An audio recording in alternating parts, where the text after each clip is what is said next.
it into the real world. So I've enjoyed it a lot. I think that is all I really have to say. But I appreciate you all listening, and I am complete.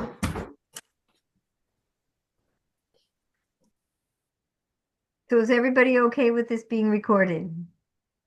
I know I forgot a couple weeks ago. Yes. Yes, I'm great with it. Okay.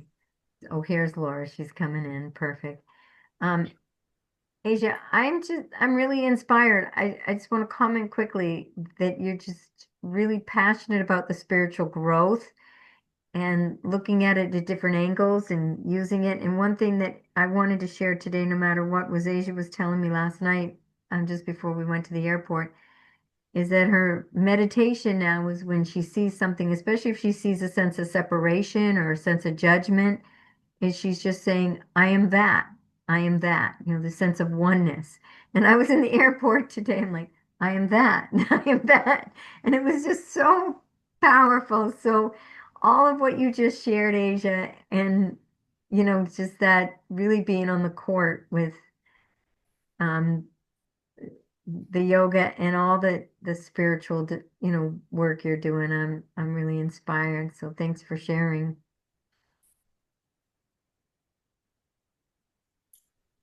Yeah, So thanks, Asia. Um, Sorry, Grace, did you want to say anything? Okay, cool. I thought I will share next. I know it's only Tuesday, but I feel like also had an interesting week. Um, I think I mentioned it a little bit, but I'm working on making a huge career change, and with huge change, that always brings up other stuff. And I do suffer from PTSD, and it doesn't happen often because I've been in therapy for a long time since I was a teenager. And I think I'm pretty good at recognizing when it's getting hard, or, I need to nurture myself a little bit. But yeah, I had a tough night the other night, and I've been emotional since. And it's just like, you know, a battle with your anxieties and fears, and like just trying to keep yourself afloat and remember that you're amazing, and and all the good things too. So it's been a struggle for me, but I feel way better today. It's the Lunar New Year. So happy New Year, everybody.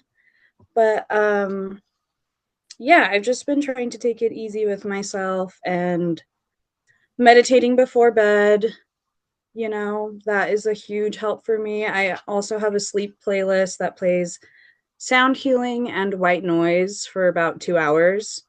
And then I just meditate until I fall asleep. And it's been helpful. And this morning I woke up in a mindset where I could have a gratitude um, prayer, like on my way to work, and make a list of things that I'm grateful for and things that I love, because in the morning I feel like I'm so susceptible to just any type of vibe. So if I'm like, oh, today is going to be, I don't want to go to work. I hate waking up and being cold, it's just easy to be negative for the rest of the day. So today was just a conscious choice of being happy. And yeah, I still feel happy.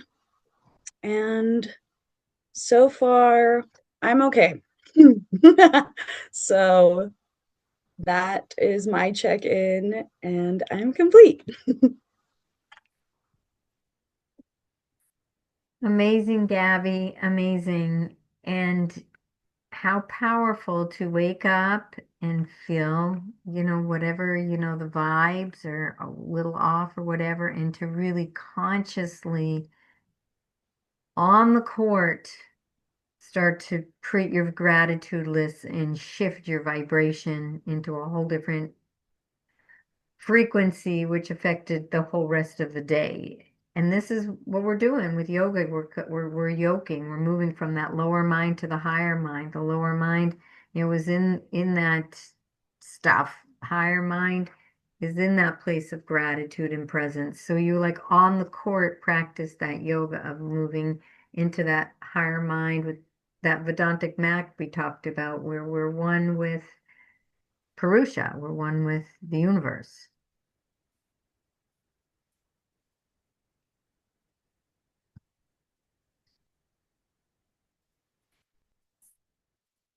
Is it time for me to check in? Just general how things are going? Yes. I can't hear you. Hmm. Yes, whatever's in Yes. your heart to share right Okay. now. Yeah, wherever you're at, whatever you'd like to share to check in. Okay. Well, I'm doing good. I've been spending a lot of time getting ready to go to India, converting like kilograms to pounds and centimeters to inches, and then reviewing all my luggage because the one flight we're on has luggage restrictions. So I'm actually packed a one suitcase. I'm ready to go to India already, 2 weeks ahead. So I'm feeling very productive. Yeah, we've been working mostly on that, but most of all, I've just been feeling very productive this last week, like cleaning out little things as I go along, maybe a drawer or a cubby or something here or there. So just, I guess, re-entering the year of the horse, maybe. And yeah, all is well. Thank you.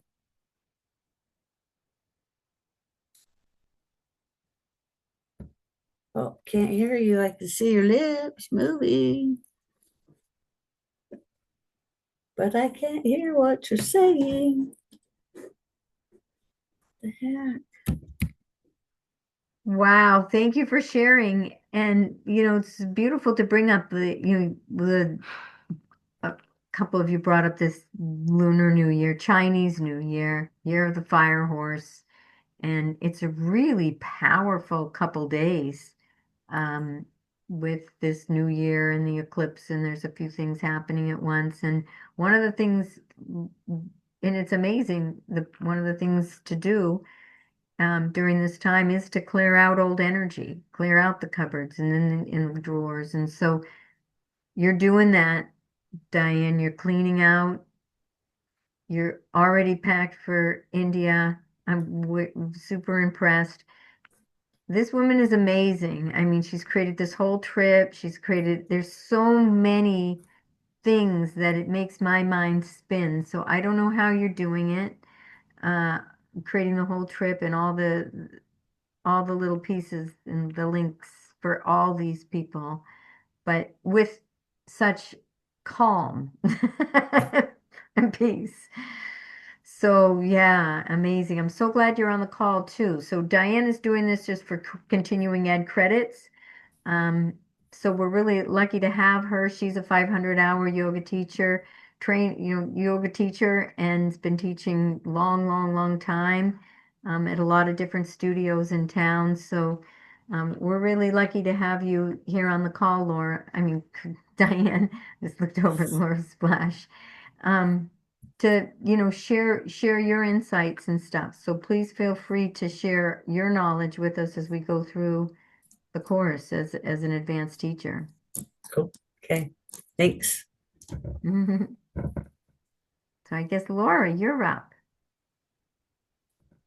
Seeing her Uh, flash.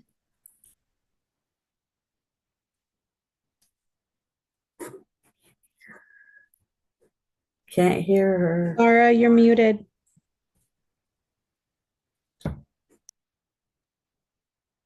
I at least wanted to turn this on so I could hear you guys while I get set up.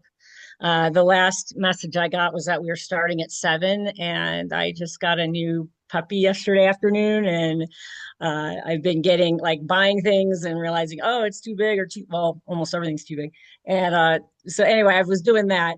Thank you, Gabby. And here's the thing is I wanted to make sure I got home at least an hour before it began so I'd have a chance to eat and get things set up and look at what we were going to go over. So now well, I was just reading my lasagna. You know what? I'll check in real quick because then after that, I'll be stuffing my face.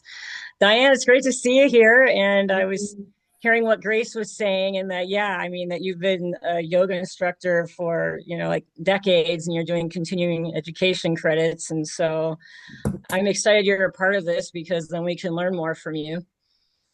So that's great. I'm just, oh man, I just feel blessed. I'm just, I look forward to this class. This is why I know that I was meant to be a part of this and do this, instead of like, oh shit, I got this tonight. It's like, oh great, I have this tonight, I get to be with you guys and learn more about yoga and the what the eight limbs, and at least I'm learning like 101 here. I remember we were at your house, Grace, and I forgot who else forgot her name, but you guys talked about the eight limbs of yoga, and I just looked at four limbs of my body. I'm like, is there like extra limbs sprouting out? And then I learned what those limbs were about, like the different parts of it and everything. And that the moves, as you said, didn't come for a couple thousand years later. But to get back to checking in, I think that the yoga is going to be actually really good for me in general, because sometimes when I feel like I'm running out of time or I'm stressed or whatever, I almost feel like my feet are leaving the earth, and I'm like, like that. And the yoga helps ground me, so I'm really grateful for that. And then my little girl, my little Pomsky will probably she might jump in the screen later because she's kind of like glued to my hip. And I'm just, oh my God, I'm just so grateful that I have, the means to, I'm sober. I have a roof over my head. I'm not worried about, like, I'm just renting a room from someone who's going to say, no, you can't have a dog. Like, everything kind of lined up so that I could adopt a little puppy. And it's a learning experience, because the last time I had a puppy, I adopted him from the pound before they were going to terminate his life because no one would adopt him. He was a little hellion. But when I adopted him, I had a live-in boyfriend and a fenced-in backyard. So it's just me living here, and I live on the third floor, and I have this balcony. So it's been a growing experience. And so I'm just trying to get her like potty trained and stuff, but she's really mild. She's not a little hellion. She's just a sweetheart. I just put her in the shopping cart with this little mat, and I just drive her around, and she's just hanging out like, hi guys, hi guys. Like, I'm just really lucky that I got her. So I'm excited to start class tonight. I'm gonna go get my lasagna that I heated up, and I'll be ready to start. I'm complete. Thank you. Thanks. Thank you so much, Laura. Give you some time to get your food, and when you come back, I'll share what I wanted to share. Or yeah. And I do want to um, apologize for the whole time. I clicked on it would be now, and the whole time difference, and I think maybe getting a half an hour sleep. But we're here. It's 6, so 6 something now, and I'm glad that we were able to make it. And I'll be here next week too. So maybe we could talk about, if you all want to, could just, if it's 6 works for you, if you want to do it a little later. And next week is our third class, which we could do later if you want to do from 7 to 8:30 next week. Do you want to plan on that? 6 works for me. I don't know. Anyone? I'm flexible. I mean, 6 is kind of hectic time for me because we're just eating, but 7 isn't any easier because then the kids are getting ready for bed. So I'm either or. I'm a coin toss. So Okay. I'm good with What any about time. Gabby and Laura?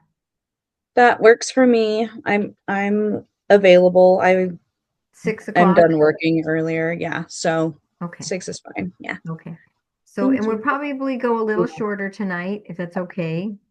But again, I apologize for the time confusion tonight. and we'll have it straightened out next week. Oh, okay.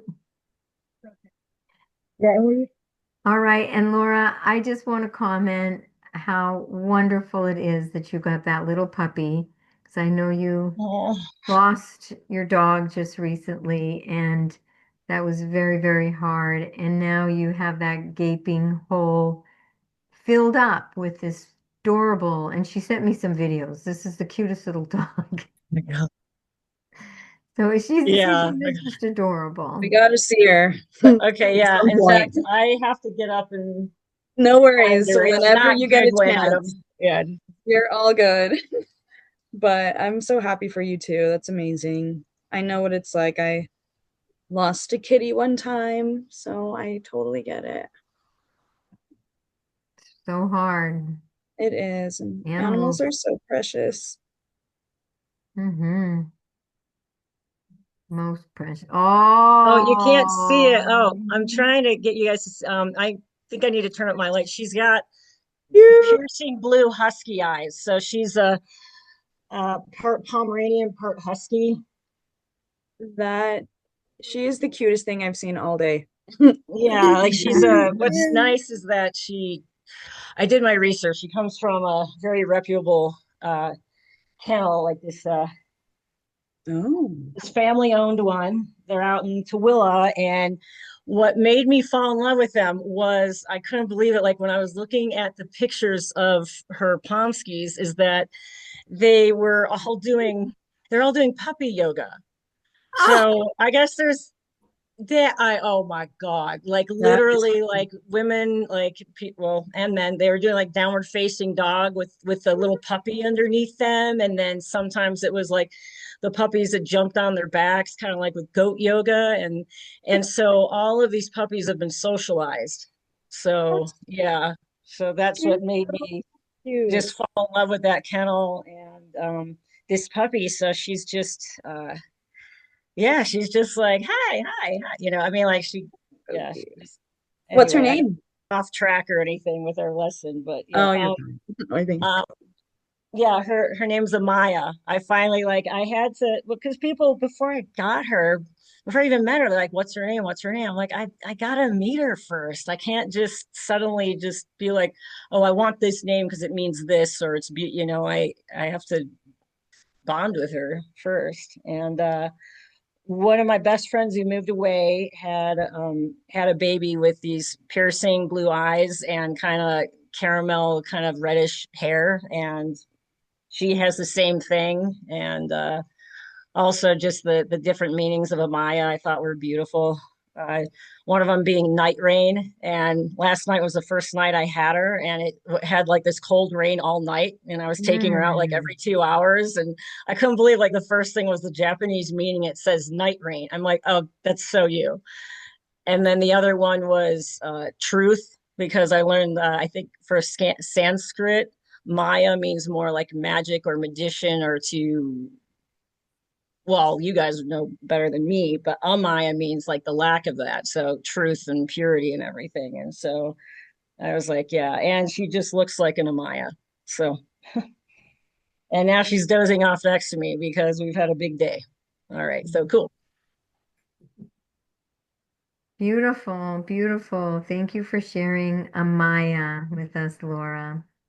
So does Thank everyone you have the link guys. and can everyone open up to lesson week 2? Does anyone not have the link? I uh, I need to go get it. So, and if you go into week 1, if you have week 1, do you want me to text it to you? I think I have it here. Let me Okay. see. I can. Um,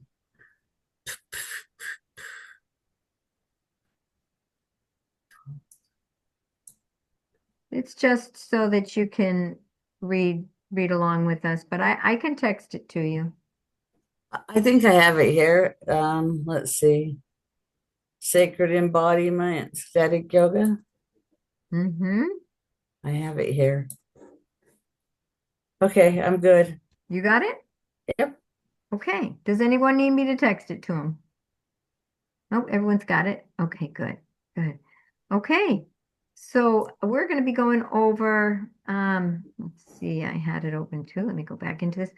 So it's online week 2, Samana and Pran Vayus. So Pran Vayu is actually Prana Vayu, but Prana Vayus is the name of all 5 Vayus. So to distinguish Prana Vayus as all 5 of them from the one particular, why they did this, I don't know, why they named this particular Vayu Prana Vayu. I'll probably refer to it as Pran Vayu, the individual one. But we're going to start with Samana Vayu. And I will read, and if anybody else wants to read some of this, that would be fun. So I'll start. I'll read these first 2 things. Samana Vayu, and the definition is the balancing air. Its location is at the sacral chakra, the lower abdomen. It's more of a moon or a tha in the hatha.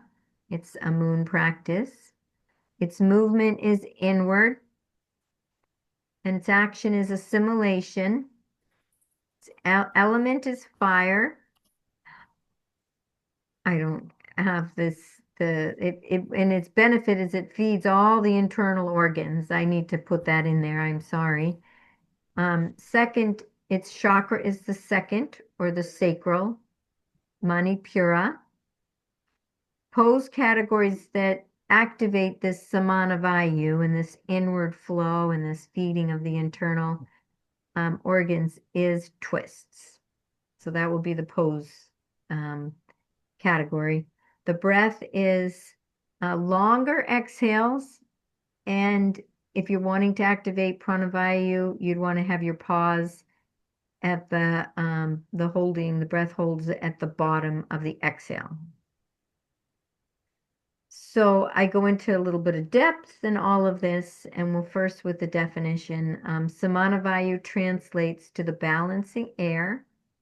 The pranic flow of Samanavayu is from the external or periphery of the physical body inward towards the center of the body, feeding the internal organs, promoting healthy digestion and assimilation of nutrients, including assimilating our daily experiences, and also assimilating our whatever those daily experiences, whether they're joyful and wonderful and exhilarating, or if they're challenging or traumatic.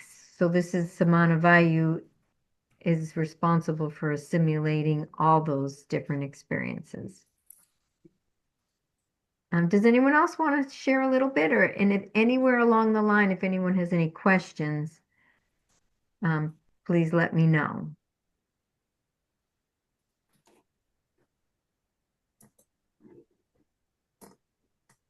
Do you want me to just continue reading? Yes, yes. Okay. Where did you leave off reading? I was following it and then I looked down to eat. Okay, so we're on location. I'll Okay, continue, that's and what I then thought. after Samana, we'll Okay, just have and movement. Stop me at any point if you have any questions, and I'll expound a little bit. Location is so Samanavaya, as we said, it's located on that second chakra, the sacral chakra, just below the belly button, the navel area there. Home in the lower abdominal area, and twists focused in the abdominal area activate this pranic energy of samana. So this is how we activate this area in this energy of the inward flowing of energy by using poses that are twists. So the movement of the energy, so the pranavayas are all moving, they're all flowing, they're energies that are flowing, and they're all in different directions. We talked about apana vayu last week, and that was the upward flow of energy. Samana is the inward flow. And so this is the inward flow of pranic energy, moving energy from the external or periphery inward into the center of the body. feeding the internal organs of reproduction and digestion with life force and prana. And the action is assimilation is the focus of Samana Vayu. It governs the digestion and assimilation of all substances, including physical and emotional, thoughts, feelings, food, energies, traumas, oxygen, nutrients. And our overall health and well-being is based primarily on the health of our vital internal organs. So Samana Vayu vitalizes these internal organs of the body, assisting our overall physical and mental well-being. So it's a really important Vayu. This is bringing that energy into the internal organs. And they say and on all health areas that we're as healthy as our internal organs. So it's bringing vitality to the internal organs. So twists, adding twists to practice or having a primarily twist practice is perfect if you're wanting to activate samana and bring prana into the vital organs. So the element of samana is fire. The benefits, bringing calm and balance to the physical, emotional, and mental systems of the body. A healthy Samana Vayu promotes self-confidence, inner security, passion, drive, and motivation, good judgment, positive self-esteem, also helps peace of mind and mental clarity.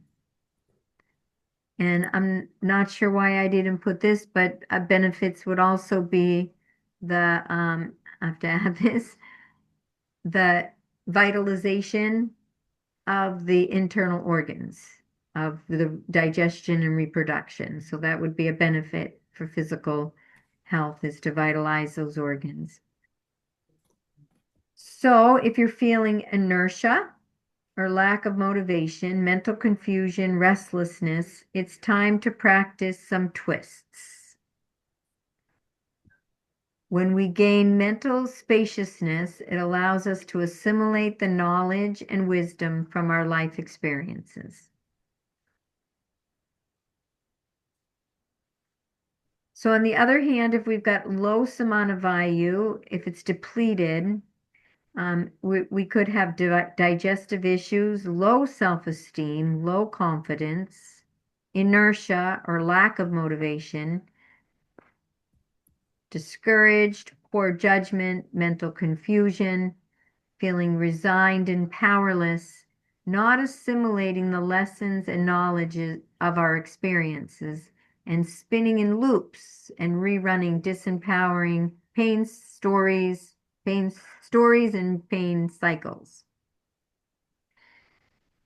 So if those are things, you start to feel your confidence start to drop, you start to feel yourself hearing those pain loops and having a hard time disconnecting from them and that lower mind. The pain loops are that chitta, that past, all the past, the memories, the storehouse of memories, those pain loops are all in the lower mind. Then you can think to maybe do some twists. Start doing a little yoga and add some twists into that. And we'll go over some of the twists that we can do. So we all know a few, but we'll go. So the chakra it's sacral. I have navel, manipura, second chakra. So that's the house. That's where it's housed. And you can think about that when you're twisting. That's, most of the twists, like a knee down twist or even a revolved triangle, is going to activate that second chakra. And the Samana Vayu. So, pose categories. So, if you're creating a class, and this is even if let's say you have had a class, and all of a sudden you notice that everybody seems really sluggish, and they're just really sluggish, the energy seems really low. this is a good time to add some twists into your practice, even if you hadn't scripted them in, just to activate that Samana Vayu and activate some of that energy of bringing that energy inward, helping with more passion, helping with more self-confidence, a little bit more motivation. So it's just a way you can use the Vayus to help master the energy in a yoga class. So twists are an excellent pose category to calm overstimulation and restlessness of the nervous system. Twists also bring vitality, prana, life force to the abdominal and reproductive organs. Some, and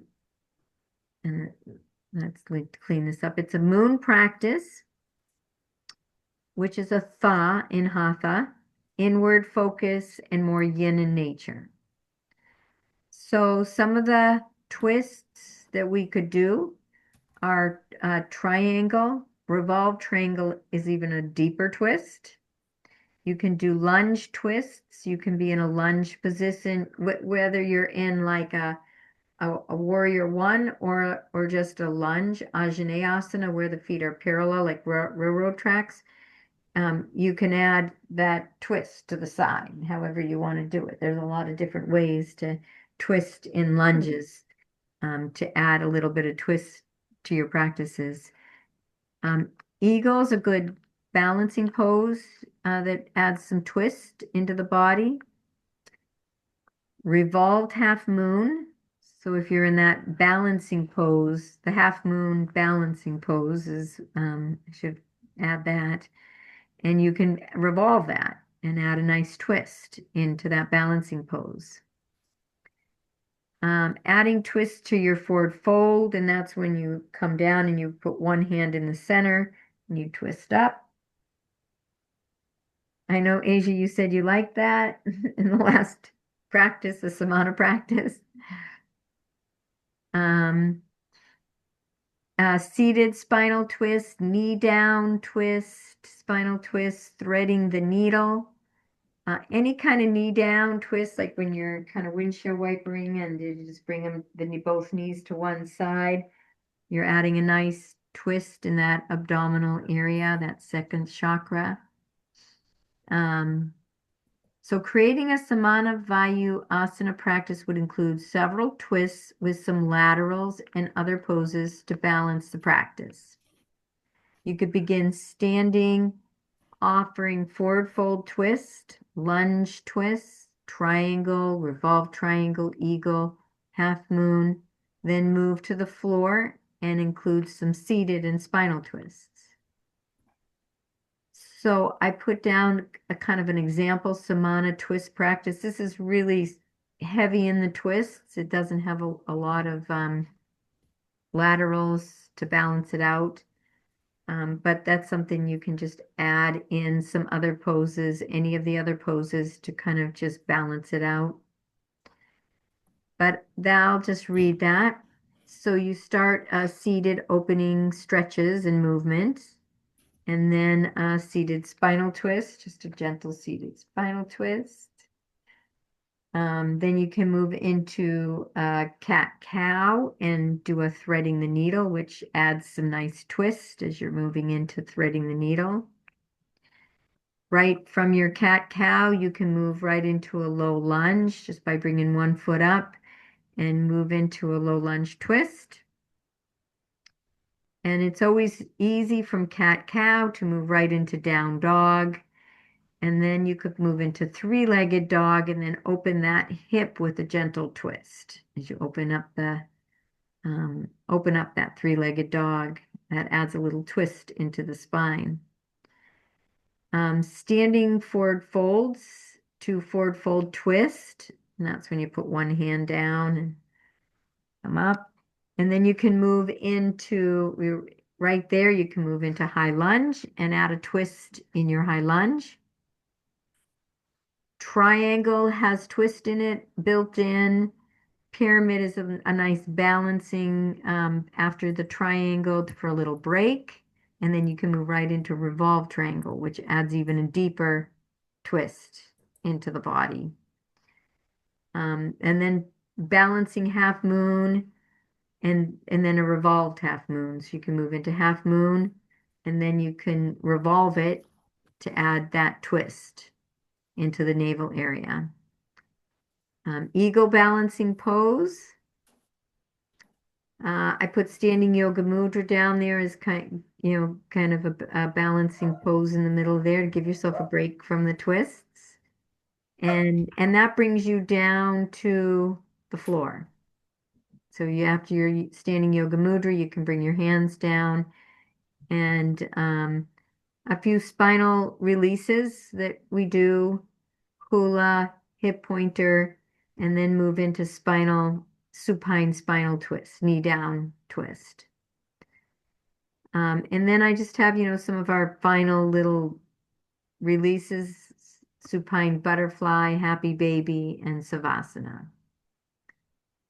And then I'll read this last one and then we'll open it up to discussion and questions on Samana Vayu. So using the breath and using pranayama practice for Samana Vayu, as we said, we would use longer exhales and a little bit shorter inhales. It's more of a tha or a moon, so we're kind of on that release. And we're going to hold the breath at the bottom of the exhale. And Kapalabhati is a really good practice. I think Ujjayi breath is another one. Anything to promote relaxation and also to bring that longer exhales. Okay, so Samana Vayu, bringing that energy inward towards the internal organs, building vitality, passion, drive, self-confidence. Any questions, please bring your questions or your discussions on how you think you could use some of this information in a yoga class, in designing a yoga class. I have a question. What do you mean by the tha in hatha? I don't know if I understand that fully.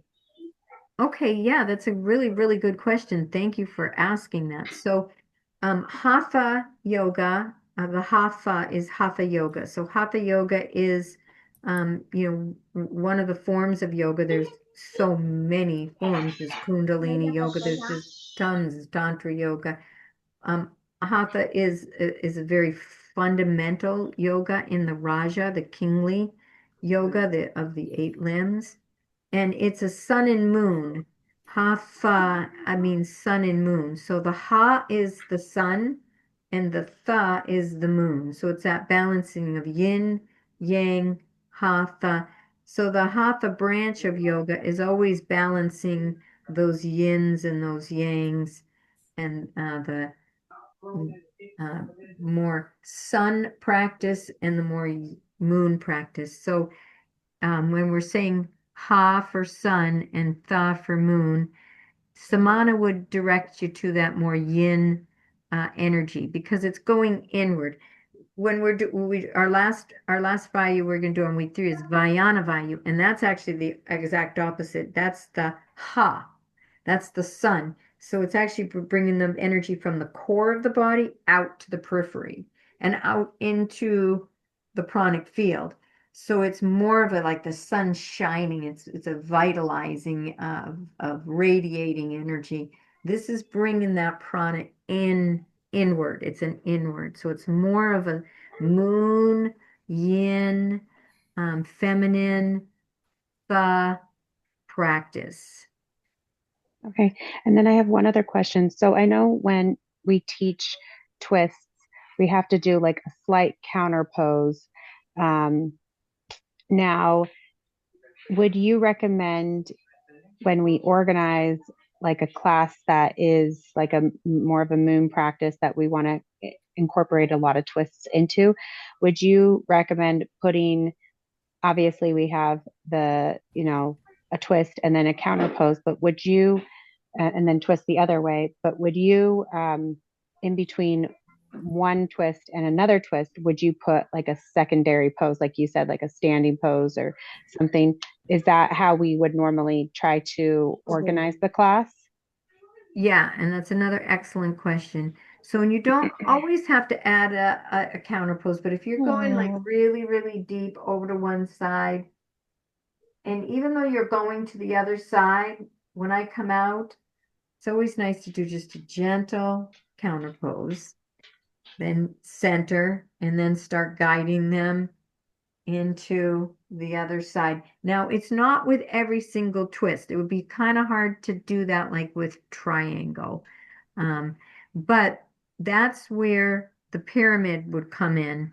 So you're kind of bringing a neutralizing pose before you move into the deeper twist.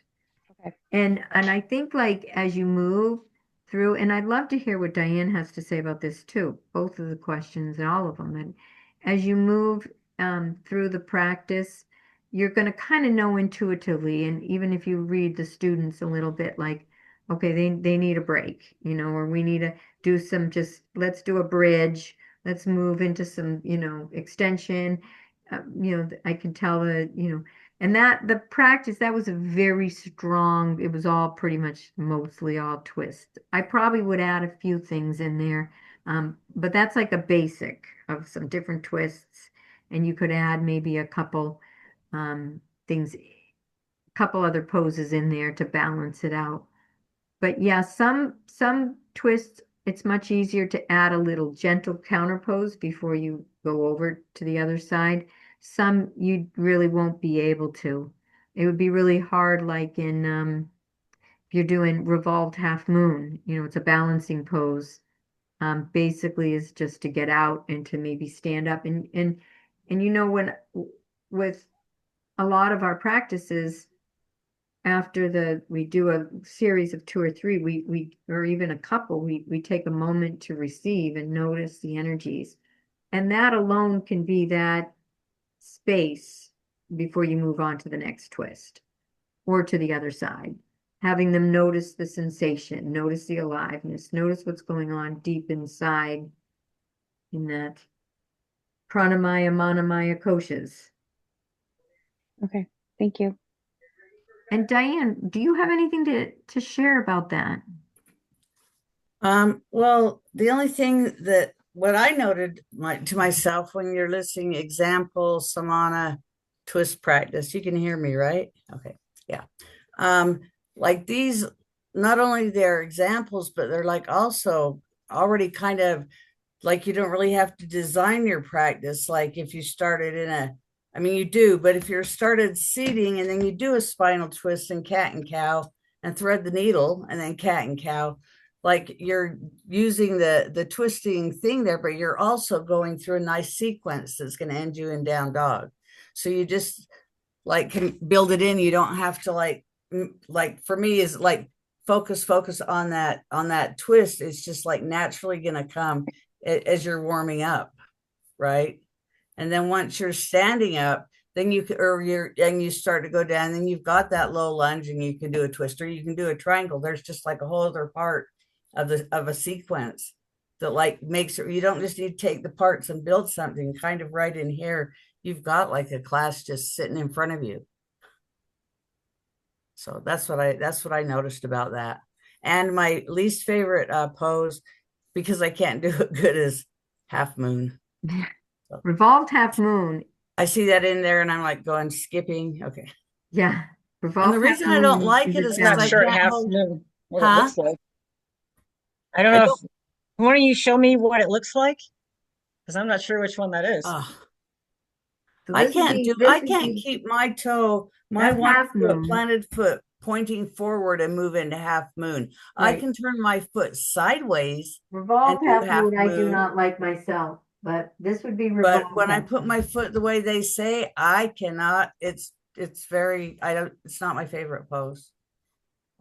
And But there's Okay. it so is many my I challenge. have yeah.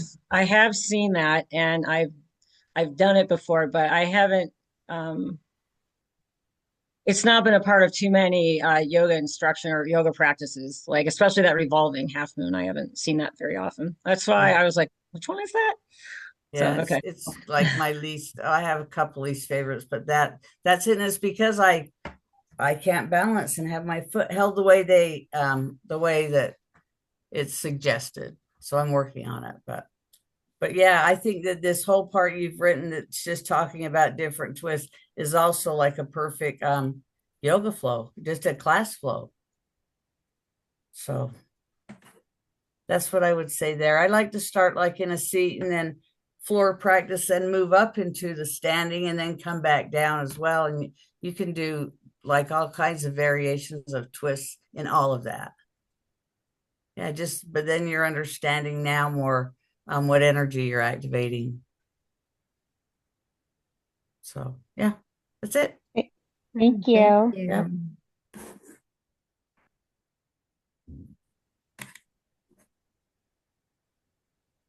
Any other comments or questions about Samana Vayu and maybe when you might think you might use it in a class or how you might use it or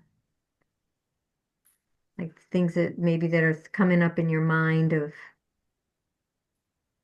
for you? I just want to say I love a good twist, honestly. Supine twist is my favorite.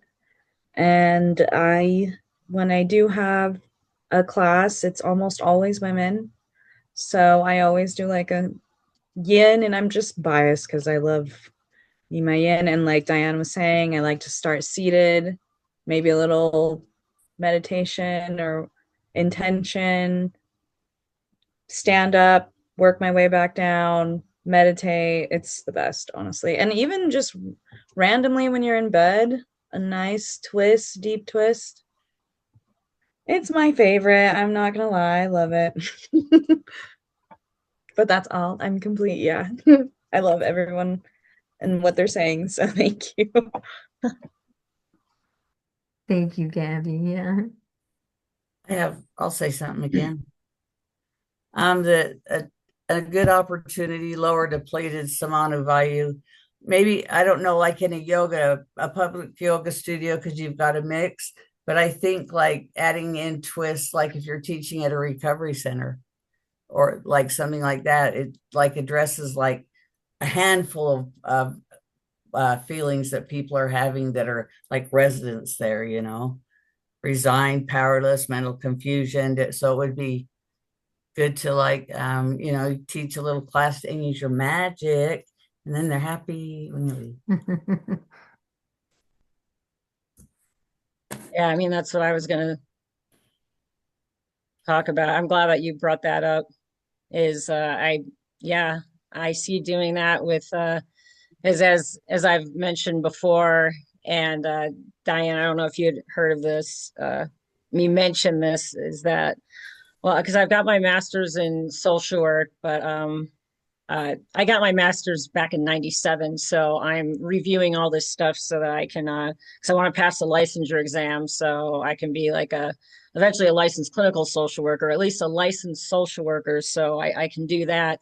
And I just remember one day bringing it up to Bonnie because I was doing some trauma informed like hip opening and releasing yoga poses, and it really helped me because I just remember over the years with some things I'd been through, like I just felt almost like I could break, like in like around in this area everything just got so static and stiff. And so I started practicing more of that, and I was feeling a release, including an emotional release. And that was one of the things that I learned, is that people that have been through trauma, addiction issues, as you were mentioning, recovery centers.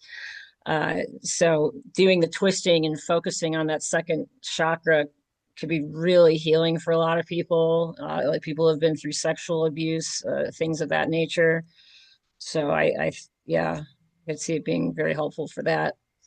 And then the other thing I liked is because the other thing I'm picturing is because I'm just, I'm starting this, I'm 56. So I'm, I'm not going to be, I'm not going to be a 20 something year old teacher, because I'm not like who's going to be doing the craziest shit, and there's classes for that. But, there's going to be people that maybe I could be instructing yoga at places for like older people where they're maybe having problems digesting and they want their organs to work as you're saying, Grace. I mean, to have your organs work is to be alive and to be living a quality life. So I can picture the twisting and doing some of those poses to help people with that. So okay, I'm complete. Thank you. Yeah, and we are going to do an online trauma informed yoga course towards the end. And you'll be that's a side note, but I think I've mentioned that. But you'll be surprised that with yoga, when you really get to the philosophy of yoga, being that it's to yoke, to become one with all aspects of yourself, the higher mind, the divine self, the true self, the God of your understanding, however it is for you, that unification of consciousness, and that the poses are designed to get you to the point where you can move up in those koshas, move through those 8 limbs. You can move into those meditative states from that asana, the physical poses, to the pranayama, to the pratyahara, and then moving up into dharana and dhyana, which is the concentration and the meditation. So the goal really is that those states of deeper meditation, that samadhi, the deepest state of meditation. So uh, when you're doing the yoga, it's really not about doing the acrobatic stuff or doing the super duper pretzel twists or the headstands. If you can get people of all ages into states where their nervous system becomes more calm, where they can become more balanced, where they can calm those disturbances of their mind, where they can find those states of inner stillness, you're teaching true yoga. You're allowing them to move into deeper unification with all aspects of their being. To yoke, yoga means to yoke.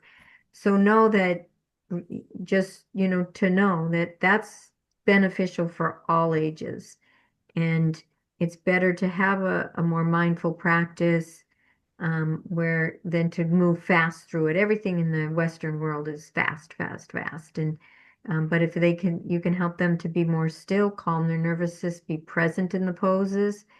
That's more important than any of the super acrobatic. I mean, they have all kinds of stuff now. They have aerial yoga. So Mhm. know that your audience, you're gonna touch the people you're gonna touch, and that it includes all ages. This is beneficial for all ages. Just like activating these vayus, um, all ages need all the 5 vayus to be in flow, to be in the optimal wellness, regardless of what stage you are in your life. And yoga and tantra yoga, which is the mastery of energy. Tantric hatha yoga, mastery of energy. So this is what the vayus is, one of the easiest entry points into mastering the energy of the subtle bodies.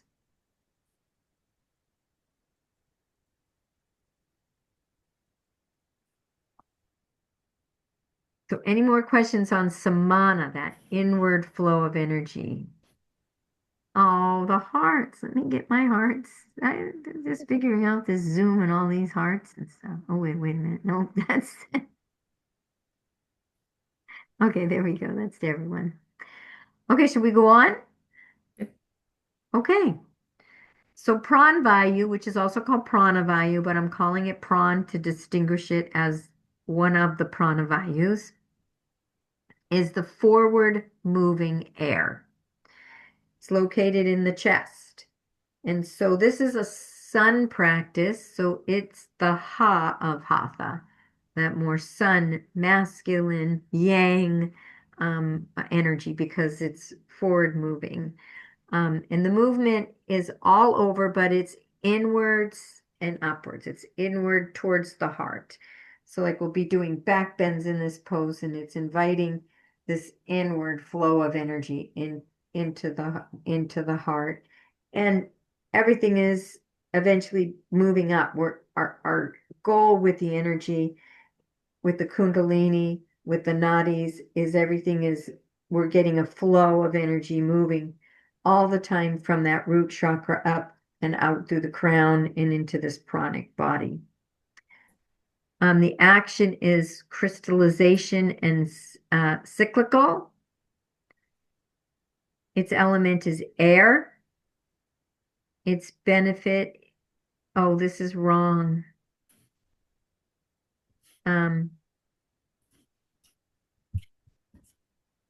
Okay, so the Prana Vayu, it brings energy into the brain, the eyes, the head. Vayana Vayu is the one that will is is the one that brings that feeds all the other Vayus. So I need to correct that. I apologize for that. But with Prana Vayu, I'll have to correct that. It's about more about the lungs, the respiration, the circulation, the heart, the expansion, contraction of this lung area. It can help with some of the digestion. It's more of a nerve. It helps more with the nerves and sensory perception. It also can help with emotional balance. So that's more of the benefits. And I apologize that that's not actually correct. But I'll change that. So the chakra is the heart, Anahata chakra. So that's why it's benefiting this lungs, the sensory perception. It does feed the brain and the eyes and in the head, the energy because it moves up. And the pose category is back bends to activate Prana Vayu. You would put back bends into your practice. The breath, because it's more of a sun or a ha energy, is the inhales are going to be longer.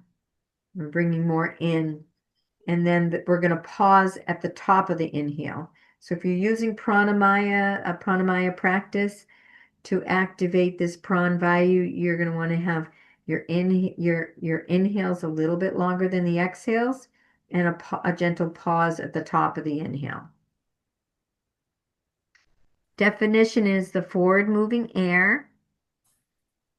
Prana Vayu is fundamental energy in the body that supports it. And I don't know why I have all that.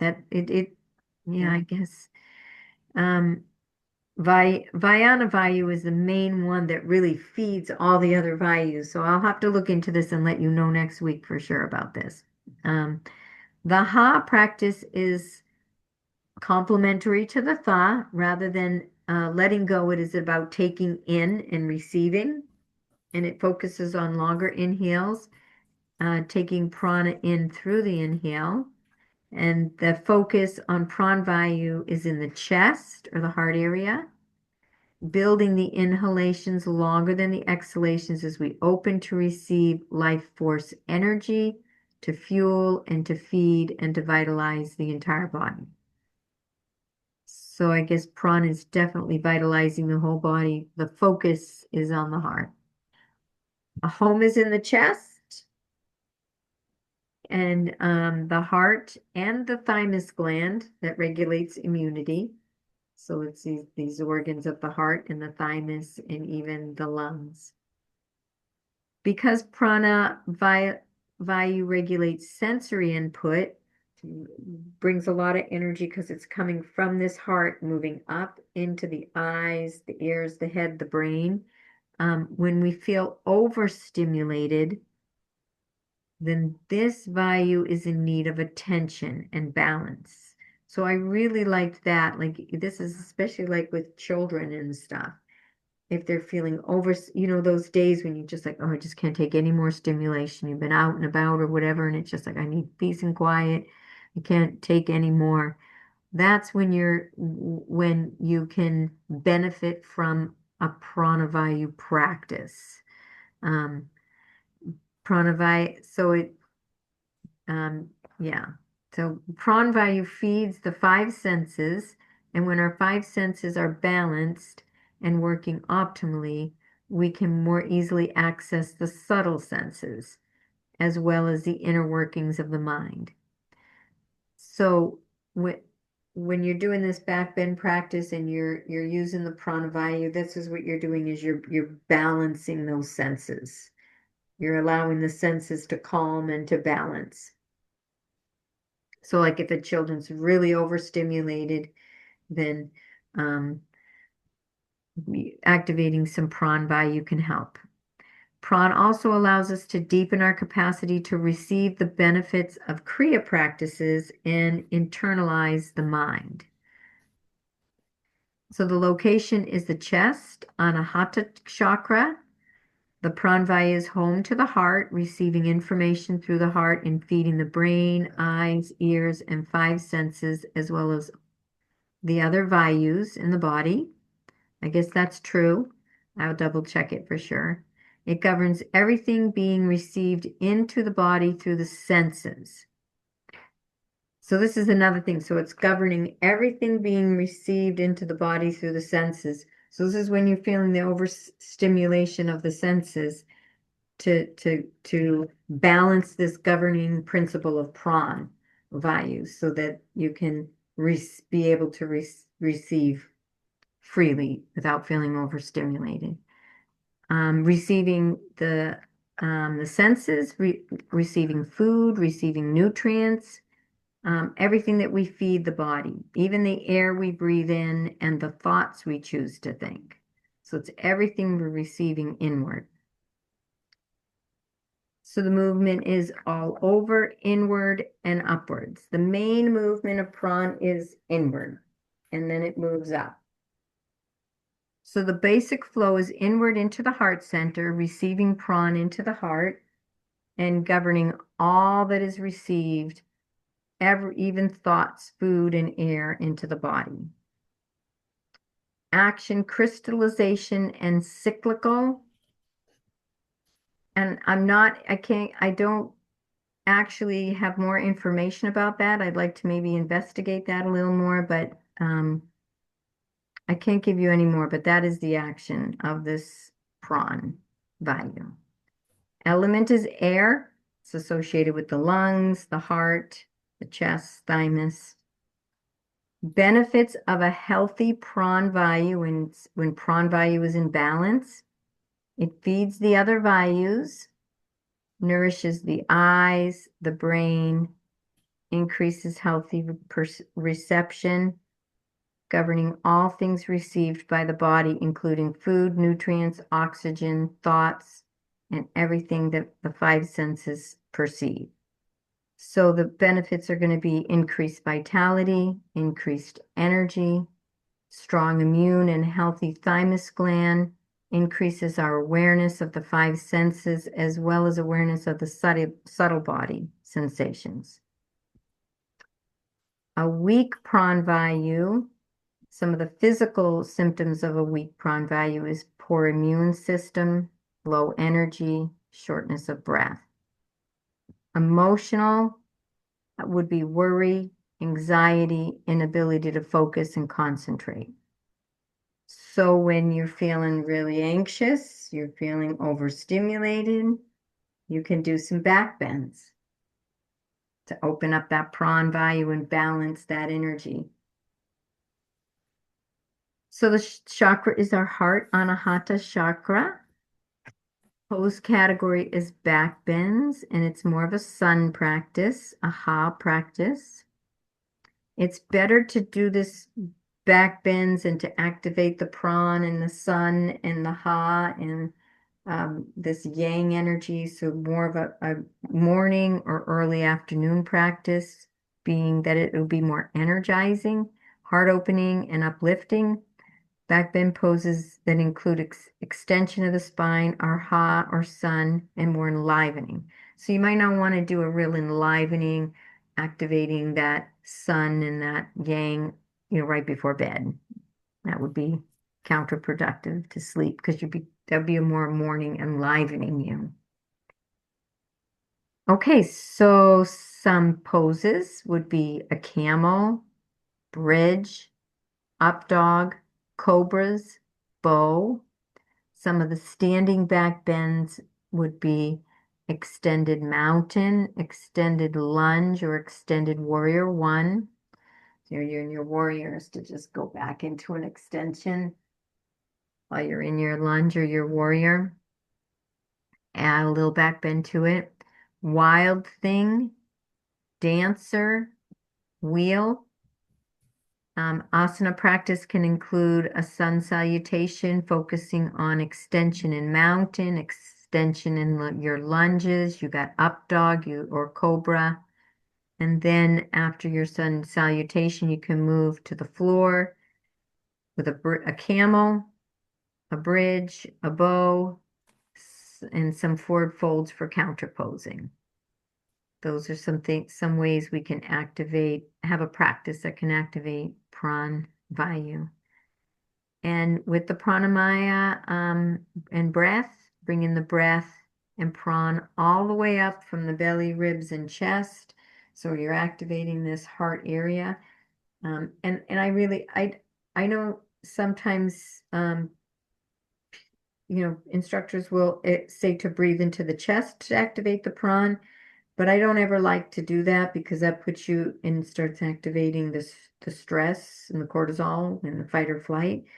But the way to activate the prana but keep the body in calming the nervous system is to do the three parts. So you'll be breathing into the belly, ribs, and then up into the chest. So you're getting that chest breath. You're activating that prana without just being breathing in the chest. So you're going down into the belly, the ribs, the chest. And that increases our vitality.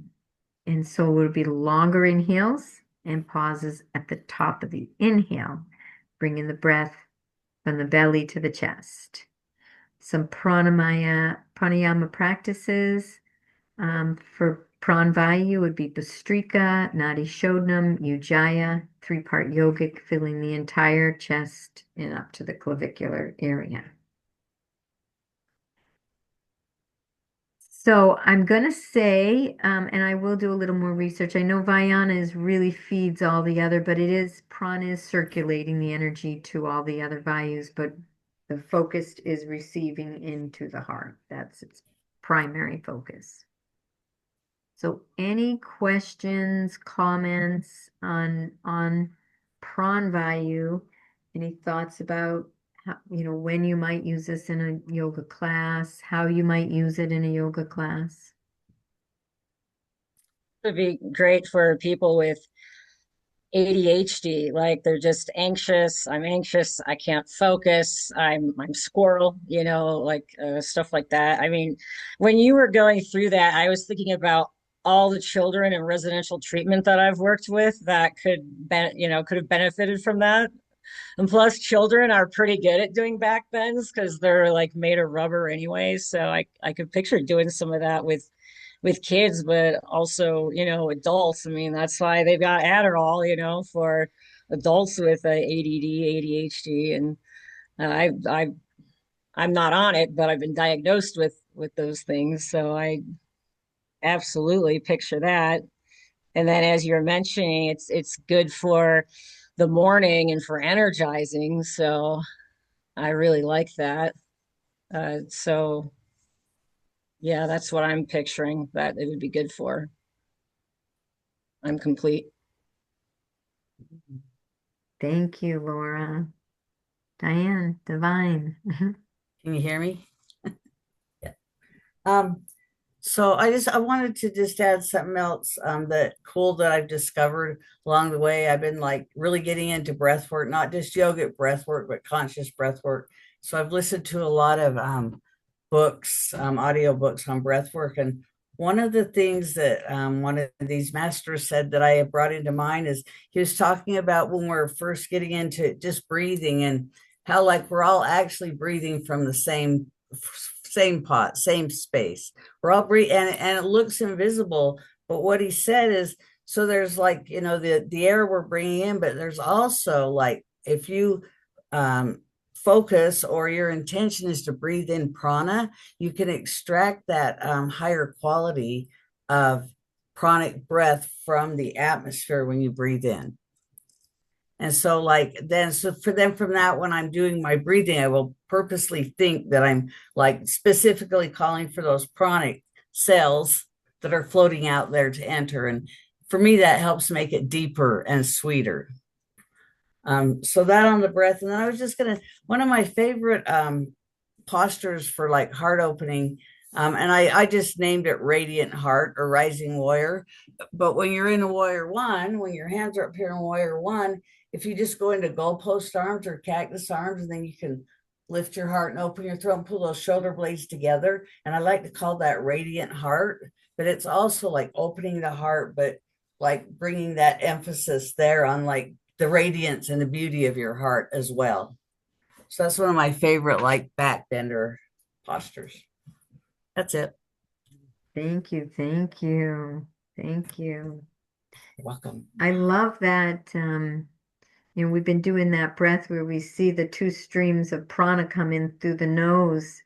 Um, we, but the intention of receiving prana as we're inhaling, and how that actually increases the prana that's coming into our body. That just intention alone, and that's, thank you for sharing that, because that's it's so powerful and it's so true. And it's the same they say with exercise. They've done studies like if you're doing your weights and you're actually bringing your attention to those muscles while you can actually work. It actually benefits the building of the muscles just by that. So thank you so much for sharing that.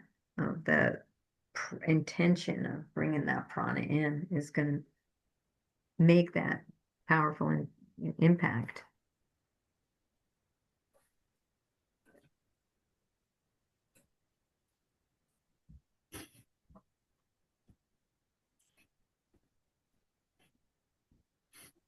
I will. Can you hear me? Mm-hmm. Okay, good. Sorry, it's just weird with the headphones. Um, so I definitely agree that it would be good for like ADHD, myself. uh, I was like, when you mentioned kids, I was like, well, that's probably why I couldn't get my kids to do a calming yoga session with me. They were great at doing bridge and they loved doing up dog. Like those are the ones that they were just like solid doing. Um, and so I was just like, that it was just kind of funny how it all like, I was just like, because I'm trying to like, let's take some time to calm down. And I'm doing all these calming things and no one's, it was laughing yoga. That's what I called it, because they just constantly were laughing the entire time. It was fantastic. But the ones that they did the best were these ones. It's just kind of ironic. Um, but I think that I'll start adding more of these to my personal practice, because I believe I have a weak prana value. Um, I have a low energy all the time. My anxiety is just skyrocketed all the time. And because I'm very high ADHD, my ability to focus and concentrate, I mean, like my dog keeps poking its head out and I'm like looking and trying to focus on this. But so I know, and then for maybe if I ever do it at camp, it that would be something to add in there, because boy, the when those kids get home or get to camp after school, they are super energized and they just need something else. Because I actually mentioned it yesterday. I was like, you guys want to do yoga? And one kid's like, we'll do some downward dog. And I'm like, I was like, okay. But then he twisted it into, we're gonna shake our butts in downward dog. And I'm like, bro, no. we're not shaking butts. Um, so, you know, uh, if I ever do it at camp, I'll make sure to get a nice section of these bent back bends. I think kids really like that too. So I'm grateful to know. It's really cool to know about all the different like ways, because I do most yoga that I do is because I call it my I feel 10 years younger yoga, and it just makes my body feel good, and I just feel like I'm young again. Not that I'm old, but because I'm not, I just feel like rejuvenated. Anyways, but it's nice to know the deeper intention to these poses, because now I can bring that more into my practice when I'm feeling more anxious in my day. I can go get into bridge because I love bridge, and or camel or something that just feels right for the moment, even if it's just that one pose, just to help me in that anxious moment. Uh, so I I really like knowing the deeper meanings to all of these poses. It's really very beneficial. So, Grace, thank you. I appreciate it. Um, and I am complete. And I sure hope that you do some yoga at the fitness center and at the kids camp, because you're going to be an amazing instructor when you get up and do it. You already are, but I look forward to that. You'll benefit a lot of those kids.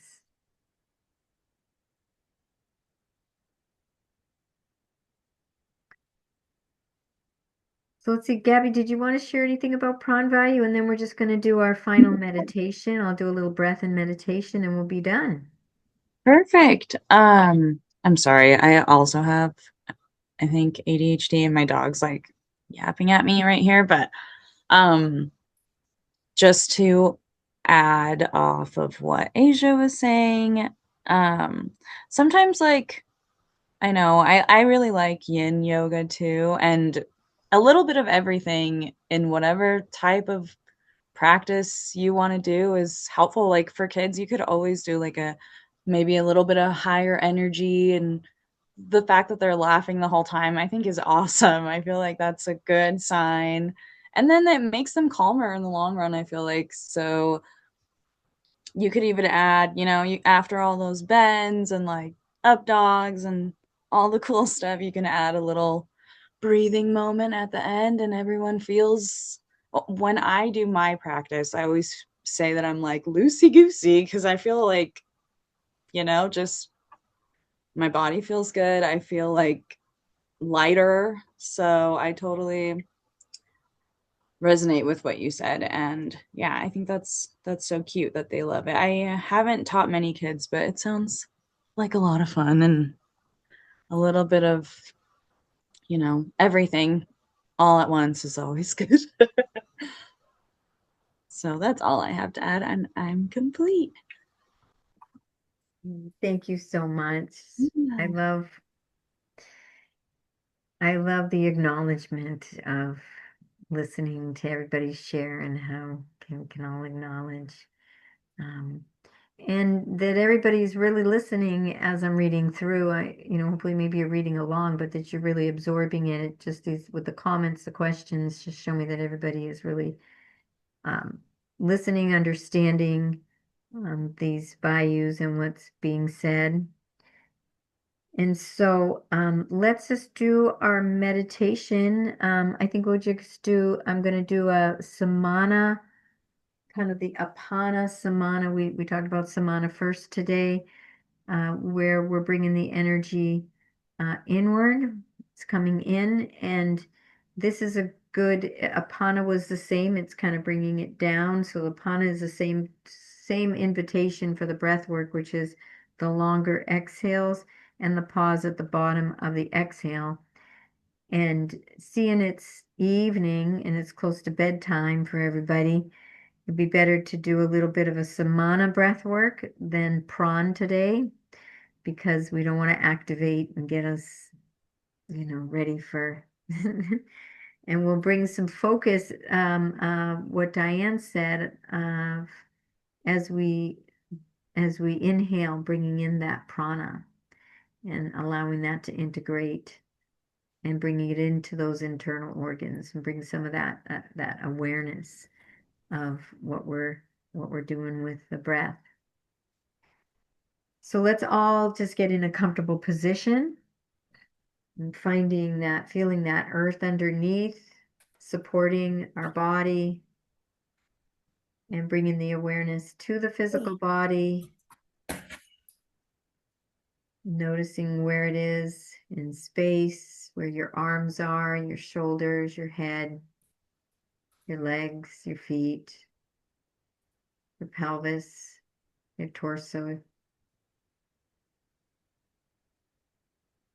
Taking a couple mindful breaths, just breath awareness.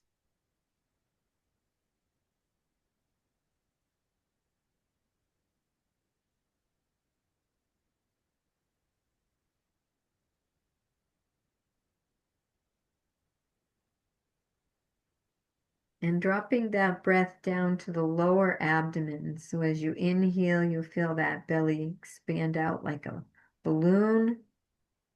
And on the exhale, you feel that navel coming in towards the spine. Just a couple at your own pace, abdominal belly breaths.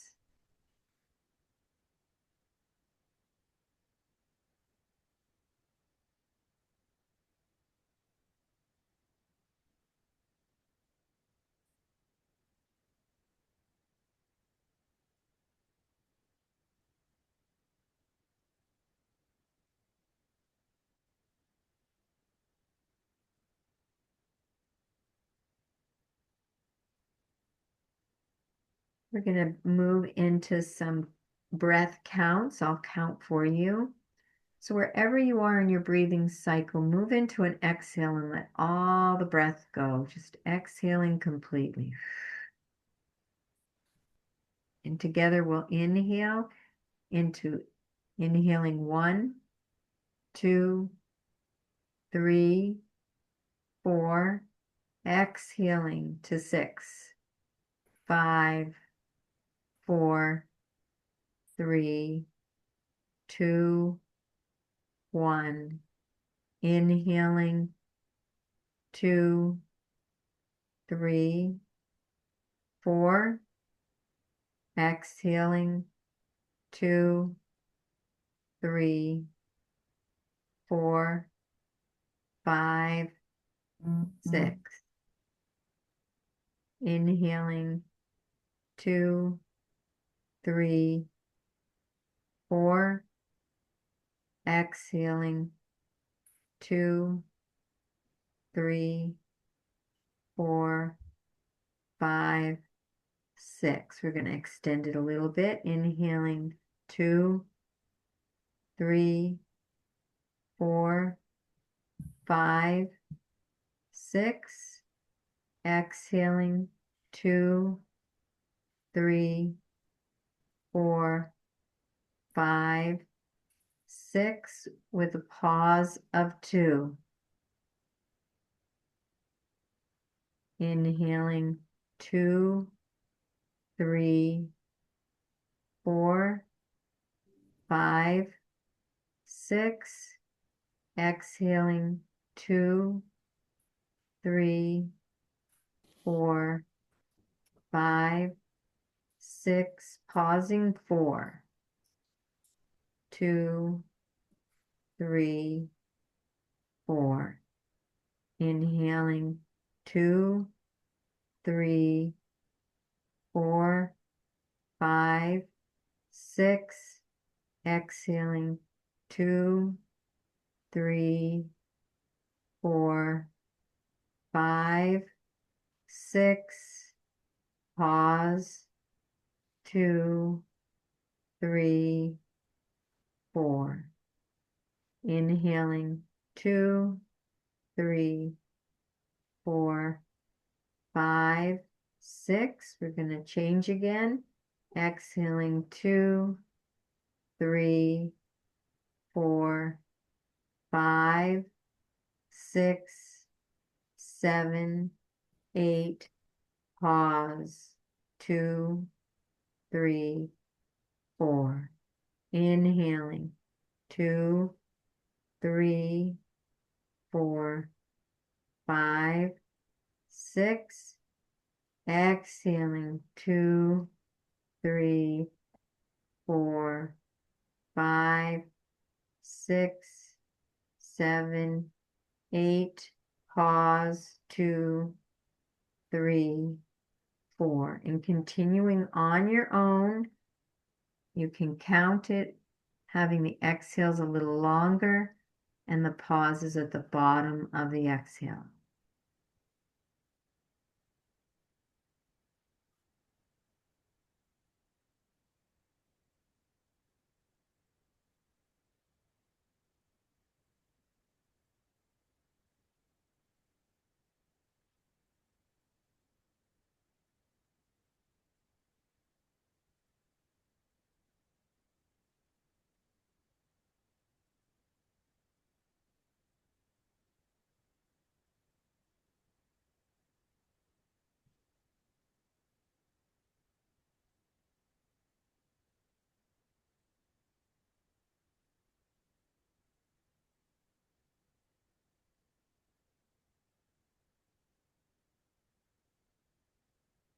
You can move into 3-part yogic breath and bring that intention of drawing that prana in to vitalize those internal organs from the periphery to the core.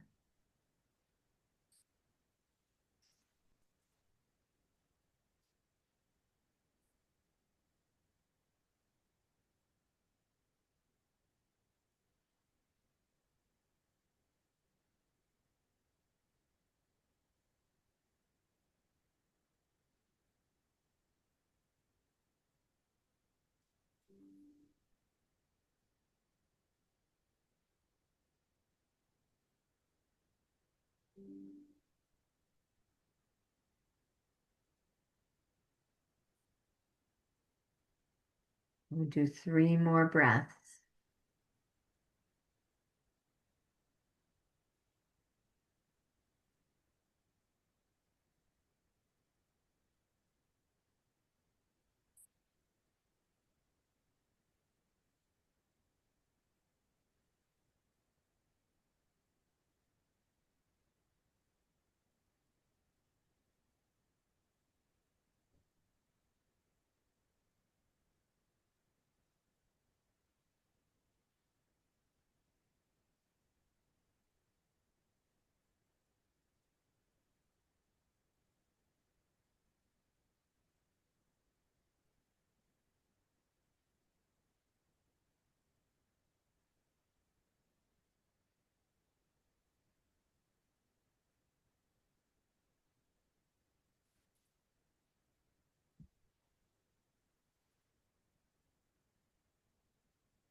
After you finish this next breath cycle, get to the bottom of the exhale, just allowing the breath to return to its natural rhythm.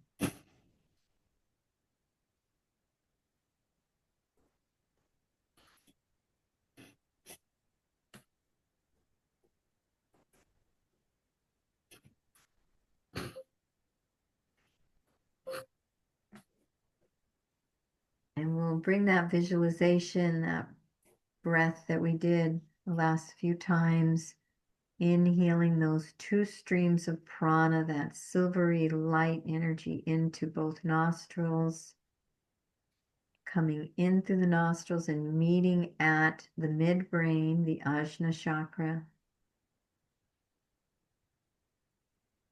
And then on the exhale, allowing that Ajna chakra to radiate and just fill the entire physical body and the aura with prana.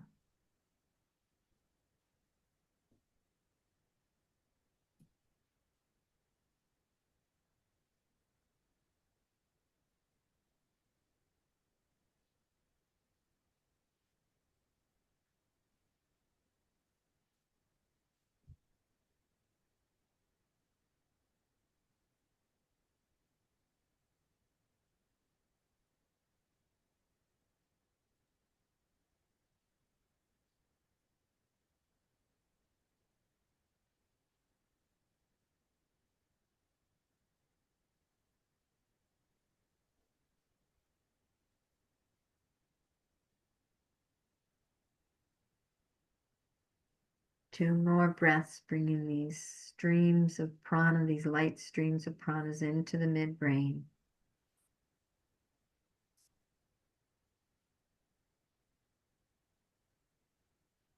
Circulating that prana throughout the body and the aura.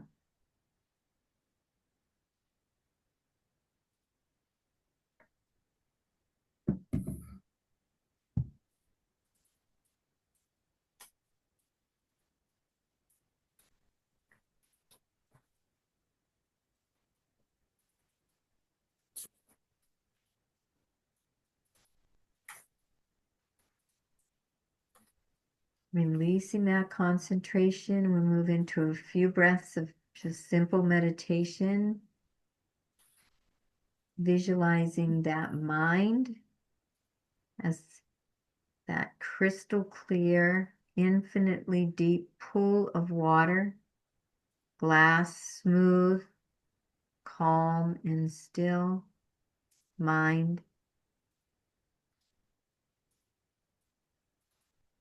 Move into mindfulness meditation on this glass smooth, crystal clear, infinitely deep pool that is our mind.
Two more breaths with this smooth pond in our mind, this pool of water, glass smooth, crystal clear.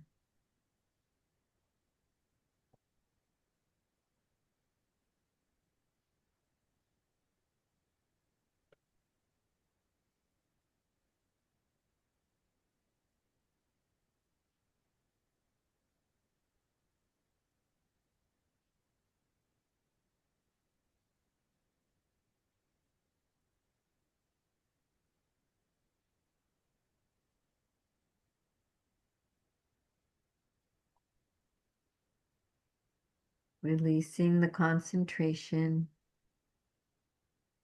and bringing yourself back to that support of the earth underneath your body,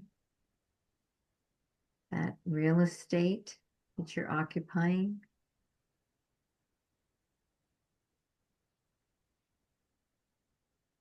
Bringing your awareness to the entire physical body, 360 degrees. Shoulders, the arms, hands, legs, feet, torso, pelvis, neck, front of the neck, back of the neck, the head, the eyes, the ears, this solid physical body temple.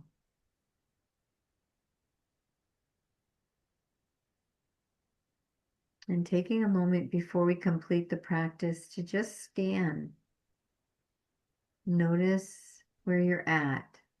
Notice the inner aliveness, the inner sensations, that pratyahara, without any judgment. Just noticing as the neutral observer what's going on inside you, in and around you.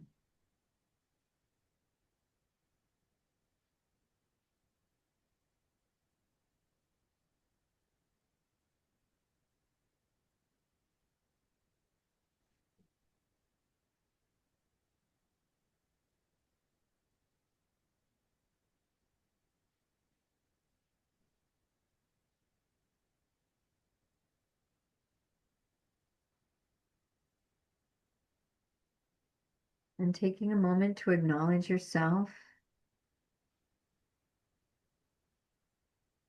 for learning about yoga, how to unify with the higher aspects of your being, forwarding your education, that commitment to be a leader in the wellness industry on this planet and this life, and being here tonight for yourself and for each and for one another, and for your families and your communities that will benefit from your leadership.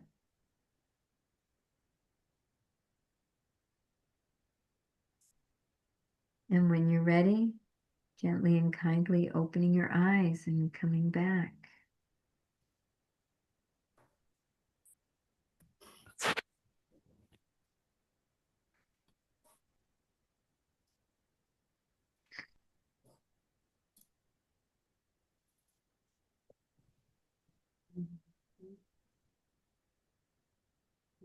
How's everybody doing? Good. Relaxed, grounded. Very relaxed. So that is Lucy definitely, what's that? I said I'm loosey goosey. Goosey goosey. Good, good, See, I love good. it. So that is a nice way of extending your exhales, bringing the pauses at the bottom of the exhales can bring that sense of relaxation. And one way, that's something you can do with the kids, maybe, count them. So any final comments or questions before we conclude for the night? One little comment. I liked how you talked about to actually build more energy, take in more prana, to breathe in longer, hold it for a couple counts at the top, and then have the shorter one be the exhale. So that's just useful right off the bat. So thank you. And that will be a little more energizing. So that'll be more of a morning, activating that prawn. I need to focus. I can't just, I'd love to just go to sleep right now, but there's a couple things I have to build. So I actually, I was doing some where I was doing the longer on the inhale and holding and then shorter on the exhale, but I still got really relaxed and started going off in altered states anyway. I mean, I just thank you guys. Oh my God, I really, sometimes I just want to do a Vulcan mind meld with you guys because I stumble over my words, but I just really appreciated this, our class today. And again, Diane, I really appreciate that you joined and that we got to, hear what you had to say and your experience and wisdom and everything. So Thank you. thank you. And thank you, Gabby and Asia and Grace. Oh my gosh, wonderful yoga teacher. Thank you. I'm complete. Thank you, everyone. Yes. Sorry. Just thank you. I'm so grateful for you all. It is wonderful. So glad to be part of it.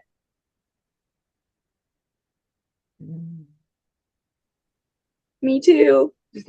I feel like I'm constantly repeating, but yeah, same, likewise. I'm happy I get to do this with you all. And yeah, thank you, Grace. I'm sorry you're a little tired, and I hope you can get some good rest tonight. And welcome. Thank you for coming, Diane. I sincerely appreciate your feedback and knowledge, and yeah, and all of you. Thank you all. Thanks. Thanks, everyone. Thank you all for showing up and being here in your magnificence and learning this ancient, ancient philosophy that's, has awakened many, many beings, especially in India. Woo, India. That are really serious about it, that spent lifetimes and lifetimes in meditation. And we're getting to reap the wisdom from them, from what they're here to teach us. Thank you all so much. And So it'll be next Tuesday, same time, same place. I'll be here. Okie dokie. Okay. Okay, love you all so much and Have thank a good you. night's sleep.